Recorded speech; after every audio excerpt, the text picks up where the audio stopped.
துணை குடியரசுத் தலைவர் என்று தேசிய அளவில் பெரிய பதவிக்கு கோவையில் இருந்து ஒருவரை அனுப்பும் போது தேர்தல் நேரத்தில் கொங்கு மண்டலத்தில் பிளஸ்ஸாக அமையும் என நினைக்கின்றனர்.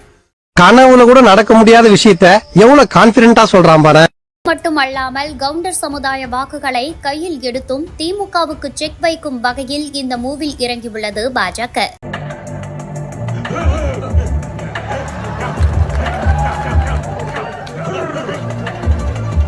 செந்தில் பாலாஜியை வைத்து கொங்கு மண்டலத்தில் கவுண்டர் வாக்கு வங்கியில் திமுக ஸ்ட்ராங்காக இருக்கிறது. மூர்த்தி இடத்துல இருக்கானா சுத்தி 100 பேர் இருக்கான்னு அர்த்தம்.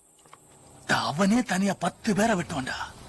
செந்தில் பாலாஜி கரூரை சேர்ந்தவராக இருப்பதால் கோவையைச் சேர்ந்த ஒருவரை களமிறக்கும் போது கவுண்டர் வாக்குகள் பாஜக பக்கம் திரும்புவதற்கான வாய்ப்பு இருப்பதாக பாஜக தலைமை கணக்கு போடுவதாக தெரிகிறது.